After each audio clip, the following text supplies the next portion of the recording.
gather round.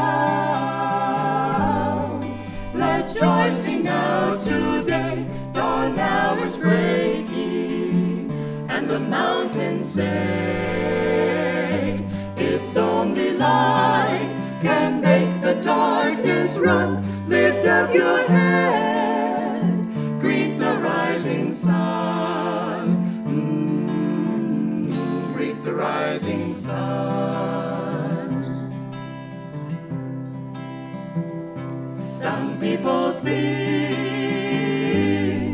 to harvest happiness by weeding troubles, easing every stress.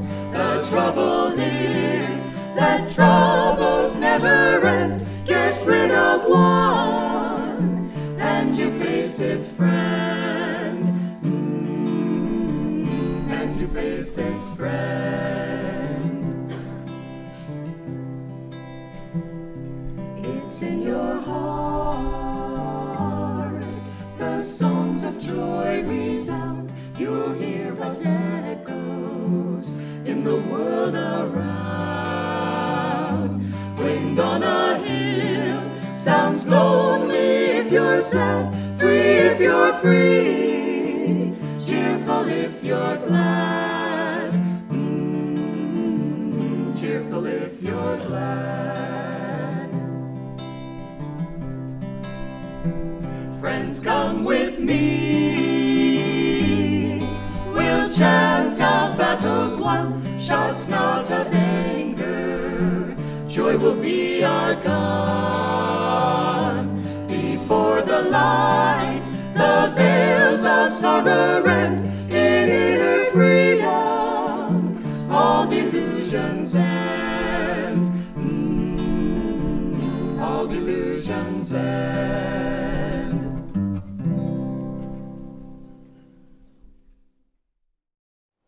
Good morning, everyone. Welcome to Ananda online Sunday service. It's a joy to be here with you all. My name is Nayaswami Mantradevi, and this is Nayaswami Krishnadas. And so welcome to all of our friends at Ananda Village who are watching, and all of our friends from all over the world who are watching also. You know, extenuating circumstances are a marvelous opportunity to practice our spiritual teachings, a chance to really look at life and reflect on the reality of life, and to turn on a dime, to change your personal protocols, your world protocols. And, you know, it's all a grand show in order to bring us closer to God. So let's look at all the blessings that are going to come out of this world crisis. And I'm going to read from Rays of the One Light, weekly commentaries on the Bhagavad Gita and Bible by Swami Ananda. And excuse me if I stumble, I didn't bring my glasses, and that's why sometimes it's a little hard to read. And Lisa's I just got 2 people offering glasses. Thank you very much.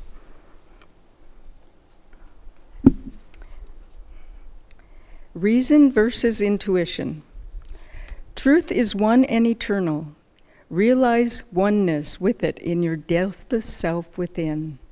The following commentary is based on the teachings of Paramahansa Yogananda.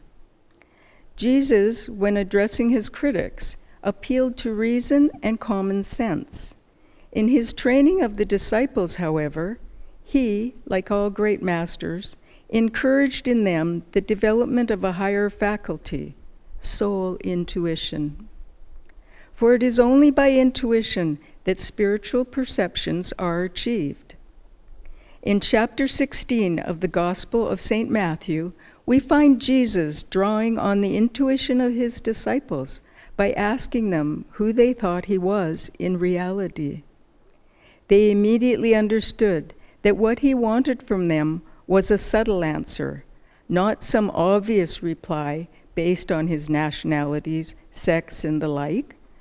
Peter it was at last who understood and answered the question in its intended level, the spiritual. "Thou art the Christ," he said, "the Son of the living God." And Jesus turned to him, saying, "Blessed art thou, Simon, son of Jonah, for not by human nature was this truth revealed to thee, but by my heavenly Father. And I tell thee this also, thou art Peter, which is to say, a rock.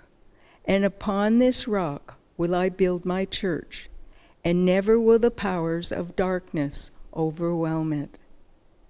Jesus was pleased with his disciple for relating to the question on its deepest level. Reason could not have given Peter that answer. The answer came through the faculty of soul intuition and proved him thereby to be a spiritually advanced disciple. It was his intuitive perception, that insight which cannot be shaken by tempests of reasonable doubt, that Jesus praised in referring to him as a rock. The church he referred to next was the edifice of cosmic consciousness. Any outer church institution would have depend, as in fact the Christian churches have always done, on the level of understanding of its individual leaders and members.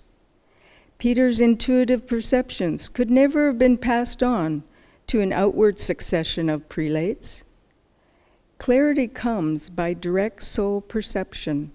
Confusion results from excessive dependence on reason as the guide to understanding. As the second chapter of the Bhagavad Gita states, when your intellect, at present confused by the diversity of teaching in the scriptures, becomes steadfast in the ecstasy of deep meditation, then you will achieve final union with God. Thus, through Holy Scripture, God has spoken to mankind. Om, Om, Om.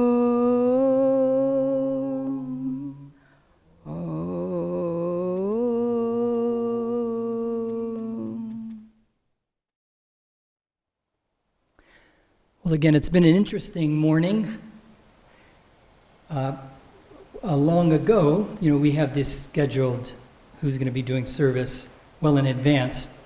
And this happens to be my anniversary of meeting Swami Ananda 42 years ago this very day, March 15th. So, and I even know the time because it was a free lecture. It's 7:30, those usually start. And not only that, but I forget, maybe a few years ago, Krishna, who is running Treasures Along the Path, said, I found a talk from Houston in 1978 on March 15th. I think it might be the one that you were at. And she made a treasures out of it. And I have that. So for me, I'm blessed. I listen to that recording every year on my anniversary. I didn't today because this is it, but I did yesterday. And it's a beautiful talk. The message there is timeless. It's universal. Swami could be giving it right this moment, and it would be applicable. And in the beginning of the presentation, it was some songs by the singers, and then Swami would say a few words, and he would introduce another song or two, then they would sing before he got to the real meat of, his message that evening. And the first song I ever heard was Come Gather Round. And then it was Well Done, Lord, was the second one, the Gandharvas they were called, the celestial singers. And so I left the message for Bhagavati, who was going to be, I assumed there was going to be a singing group here today. And I asked her if we could have those two songs. And I didn't hear back from her. She left a message late last night and said, well, we were planning to do Come Gather Round. What a coincidence. But the second one was different, which Prashad will sing at the offertory, which I think is applicable for this, what's going on in the world today. So at any rate, I was set to, give you a little bit of that story about how I met Swami, because it was phenomenal, really. And I'll just touch on it. I won't be able to embellish it because I do have a message more pertinent to what's going on. But when we looked out the window this morning, when I got up, I saw this deep snow. And I thought, well, what else is going to happen? We're going to change Sunday service, just a few staunch staffers here to make this broadcast available for you all. And then there was 3 inches, 4 inches of snow on the ground. I said, oh no. And I thought, wait a minute. What do you mean, oh no? Snow's beautiful. Snow is independent of what's going on here. And I thought, wind on a hill sounds lonely if you're sad, free if you're free, cheerful if you're glad. So I thought the snow suddenly was cheerful. It was beautiful, looking at that snow with the right consciousness in the moment. So I think that was a lesson right there for me and for all of us, that we have to keep things in perspective. When something happens like this, it could dim it lowers the lights, it dims our energy, our perspective, our outlook on all of life, when it really doesn't have to. Let's keep things categorized. We still have our community here, and virtually we still have Swami, we still have the masters. So anyway, when I met Swami, it was in Houston, 1978, as I said, and I came a little late because I lived close to the yoga studio where he was giving this free lecture, because he was on his North American tour after finishing his autobiography. It's called The Path, Autobiography of a Western Yogi, called those. It's like a sequel to Master's autobiography. And so I came, and I was walking down the aisle and looking for a place to sort of perch. And it was those days everybody sat on the floor, of course.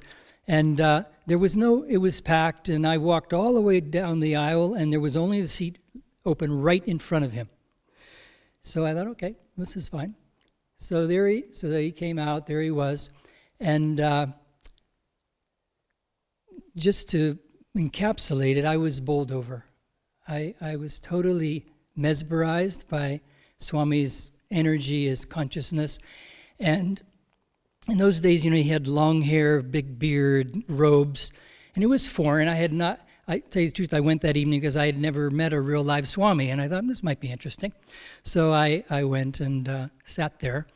And so and then the singers came out, and it was the first time they were wearing these outfits all together. Someone had made them, and they looked okay. They were a little cheesy, at that time, but they were nice. Their consciousness was beautiful. The songs were beautiful. One thing about it, though, is they all couldn't have the same shoes. So they all had, their pants were a little like high waters, and we called them, and the shoes were all like, country shoes, so I thought, who are these people, but when I closed my eyes, the singing was so beautiful that the distraction of the visual was gone. And even with Swami, because I'd be studying him, when I closed my eyes, I was just totally enveloped and immersed in this consciousness. It was so beautiful, so deep, so powerful. And it was just going way in, like resounding in kind of an empty cavern, just filling me up, And I thought, I don't know who this man is, but I'm going to follow him. Wherever he is, I'm going there. And so afterwards, the phenomenal part about this is that it was over, and I'm sitting there and, kind of came out of a trance in a way. And people were getting up and leaving. And I thought, where are you going? Didn't you hear this man? He has the answers. And I knew they were looking just like I was. I thought, where are you going? And then a little doubt came over me. I thought, well, if he's having this effect on everyone, I didn't know where he lived, and there was a community. He spoke of Ananda, but I didn't really have the context in that one talk. So I turned towards the door to get ready to leave. Everybody else was leaving. And my feet were riveted to the ground. I could not move. And when I looked at the door, the people were going out. It was in the corner, and it looked like they were being actually sucked into like a black hole, literally. And that made me stop as well. I thought, oh, because when I faced Swami and still where he was on the in the front there on the stage, it was all like effulgent light, this brilliant, beautiful light. And it was so contrasted that I turned towards the door and I looked at the door again. My feet were stuck. It looked like a dark hole. So I got the message right then. Swami was the direction I was to go in. But it was such an interesting thing, like I was stuck on a tractor beam. I went over to the side of the hall. It was an older building then, and they had these sort of posts. It wasn't in the middle, but it was on the edge. And I kind of got behind one so that I could study him without like staring at him right in the front there. I was just studying him and saying, like, what's going on here? What does this man have? So it was an interesting experience. And sure enough, I went to the workshop on Saturday and then the Sunday service that was given, and I was with him and the entourage that entire weekend. And by the time he left on Sunday, I volunteered to start an ashram in Houston with a few others, and so we did. So this is my anniversary. I wanted to share a little bit about it. I wanted to start with whispers to get on with the topic of today, reason versus intuition. This reading came, and it was perfect. I was thumbing through the book, and I wasn't happy with what I was finding for this topic. And so I just closed it. And then I said, I want to wait a little bit. Opened it up right to this page. This is obviously what's going on in the world today with the coronavirus and the challenges we all may be feeling with the threat. Make me see that I am but an actor in the cosmic motion picture. Beholding the ever-changing sound and motion pictures of life, I am aware that this turbulent dancing show is only a vast illusion. The tragedies, comedies, and paradoxes of life, the dreams of birth and death, the changing scenes and places that surge round us, all these are nothing but movies designed to engage us in the cosmic illusion. O divine operator, with thy cosmic vibratory light, thou dost show us ever new thrills, a motion picture true to all our five senses, keeping us amused and entertained through sight, sound, smell, taste, and touch. O magic operator, thy true seeming spectacle beams daily onto the screens of our consciousness. I take it as thy grace that I've been chosen to play both tragic and comic parts in thy drama. I am happy to have acted all those parts, both of sorrow and of joy. Still, Father, give me now and then a few days of respite from my task. Let me retire to my closet of introspection, stand before my own thought audiences, and behold with laughing heart all the tragedies and comedies I have enacted. Teach me to look upon all that happens in my life with a pleased, interested attitude, that at the end of each episode, no matter how sad or difficult, I may exclaim, "Ah, what a good show, full of thrills, suspense, and excitement. I am happy to have seen it, and I have learned much from it for my own benefit." I thought that was apropos. Jai Guru. So this topic is very interesting, reason versus intellect. And to be truthful, I didn't check to see what the affirmation was today. It was on willpower, which is perfect. I was so focused on the main talk. But I had found this in Spiritual Diary that I read every morning, and it was on willpower. It's been on willpower this week. And it says, when guided by error, human will misleads us. But when guided by wisdom, human will is attuned to the divine will. God's plan for us often becomes obscured by the conflicts of human life. And this is the point. God's plan for us often becomes obscured by the conflicts of human life. And so we lose the inner guidance that would save us from chasms of misery. And that's what's going on. And it always goes on when there are conflicts microscopically in our own life, and also now in this macrocosmic drama that's affecting the entire planet, down to each individual and what we're even needing to do here and now at Ananda village, dealing with this coronavirus. I was thinking of, these times when we have to summon our courage, willpower, courage. We have draw on different aspects of our consciousness, our teachings, the attitudes that we have to bring forward. This is a time for no fear, courage.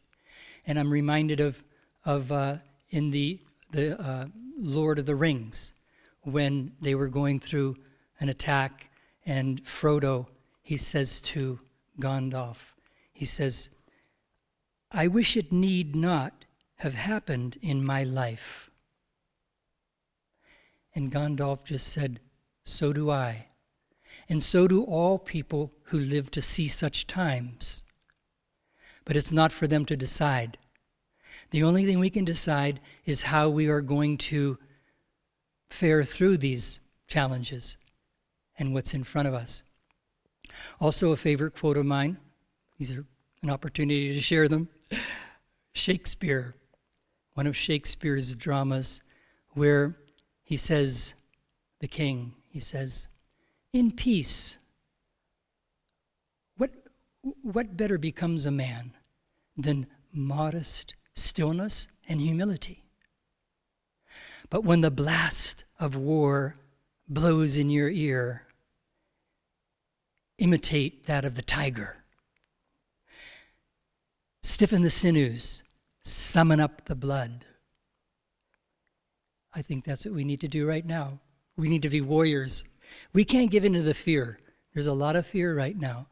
And from my standpoint, what has happened so far, I can stand here and say that maybe more easily than some of you out there.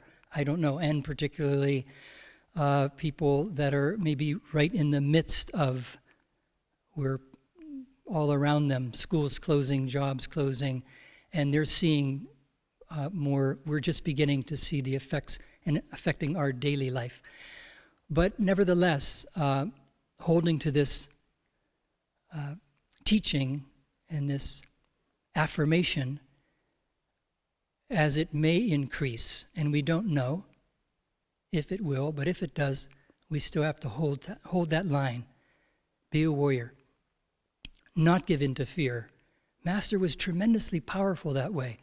It wasn't easy for him. Look at Swami Kriyananda building Ananda. There were some very dramatic times. Many of us lived through them with him.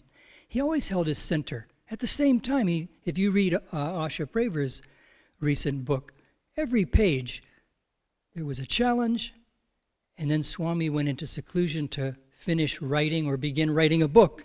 He held his consciousness, like that reading, when everything's breaking up around us, let's say the crash of breaking worlds, he stood centered with his task of giving these teachings in many different ways, as he said, seminal teachings where we could draw on, whether you're a parent, a manager, an artist, on and on. You know the books, the 150 books he wrote. It was all during very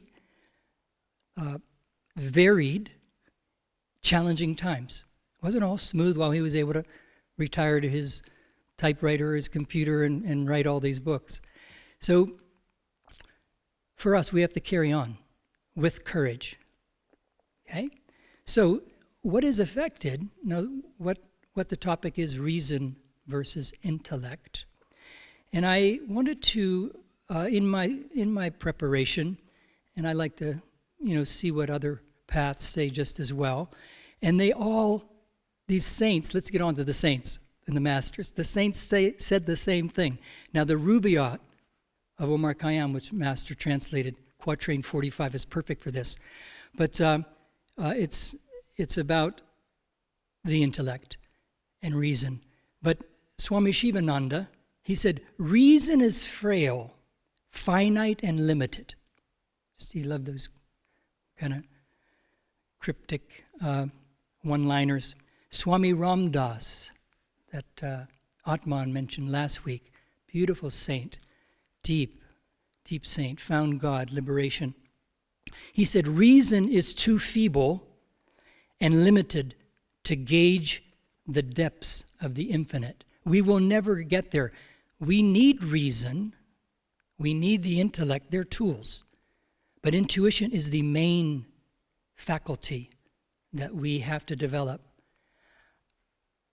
In giving these talks, or as we grow in our, understanding of the teachings,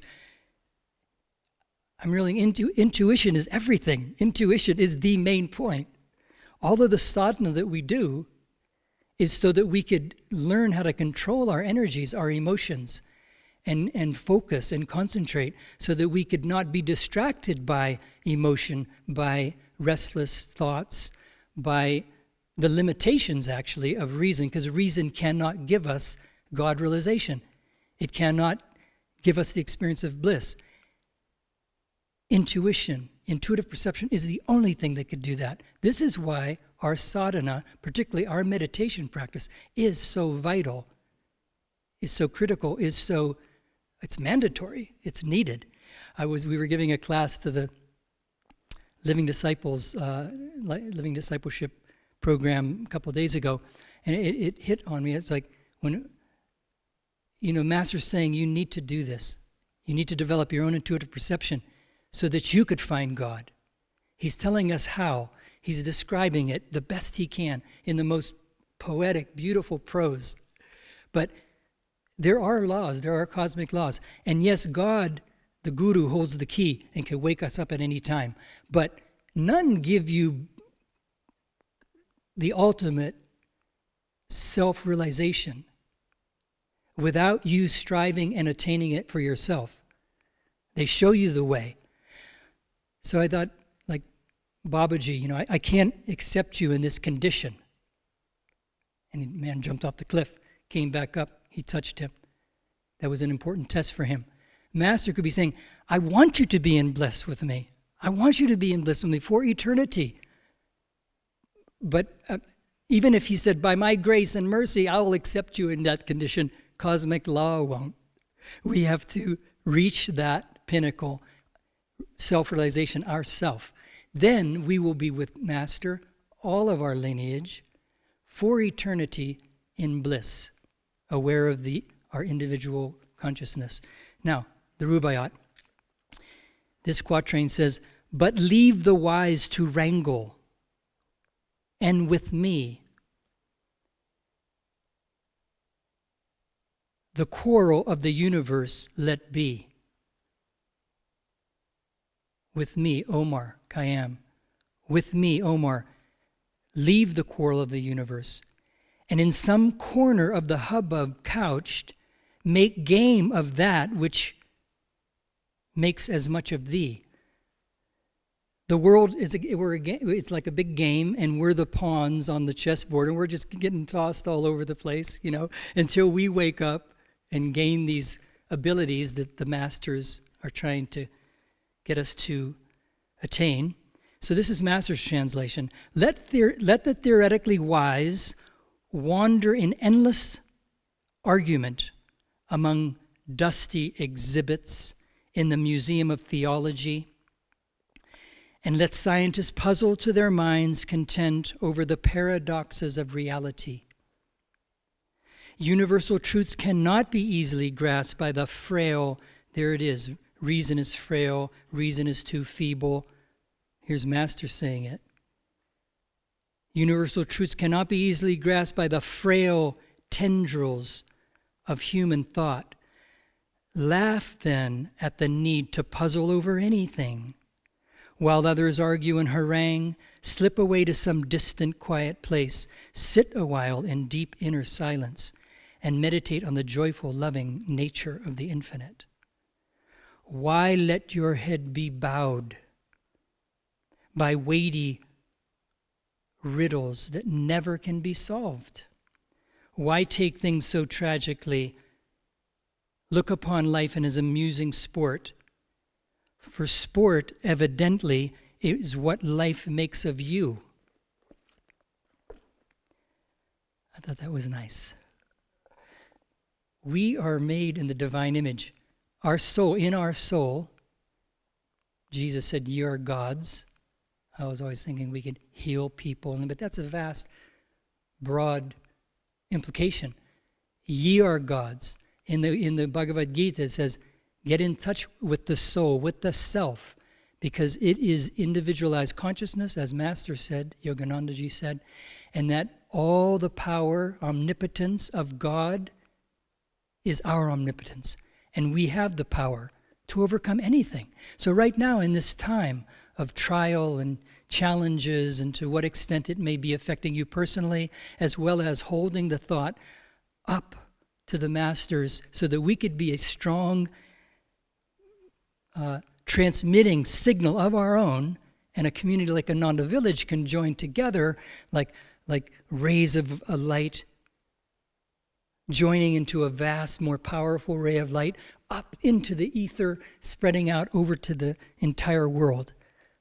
Our community and communities like it, churches around this country and the globe, that could hold to that, the purpose of this is a global community. And I was thinking, what else could happen right now? I hope there's no mischievous alien powers that are viewing what's going on, because it'd be a good time to attack the earth. But I don't think that's going to happen. Right now, I think whatever's going on with the world, it's going to bring it together in some fashion, looking for a cure to this virus. So who knows what's going on in a cosmic perspective. But down to our own individual perspective, we need to hold our center and offer it up. Do our daily sadhana now more than ever, and hold the line to be centered in the self, keep positive, fearless, and shine the light.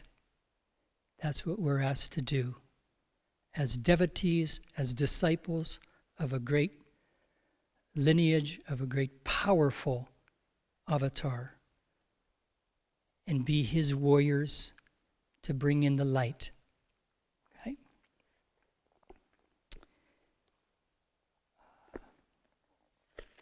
I just wanted to end by saying the point of intuition, and Swami wrote a book on it, Intuition for Starters, and he said that, first of all, he gave us this, I didn't know he was called this, the special universal daily demand for divine guidance.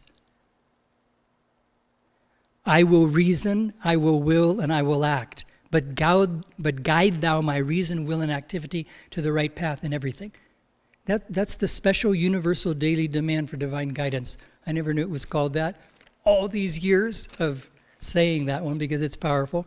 I will reason, I will, I will act, but guide thou my reason, will, and activity to the right path in everything.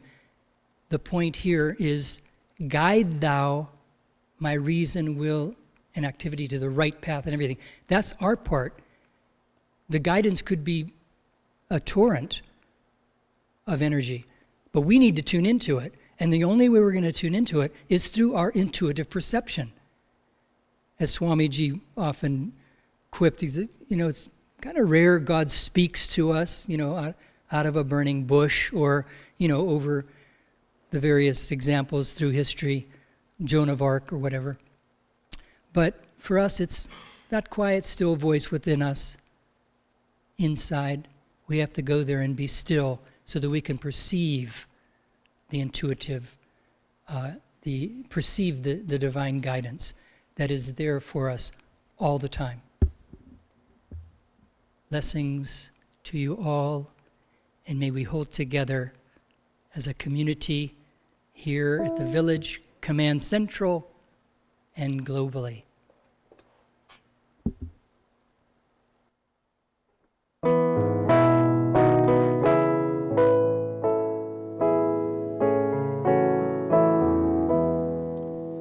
Though green summer fade and winter draw near, my Lord, in your presence I live without fear. Through tempest, through snows, through turbulent tide, the touch of your hand is my strength and my guide.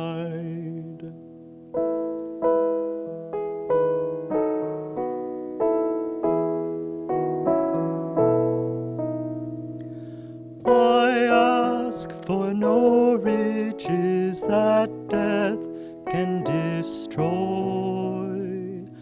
I crave only thee, your love and your joy.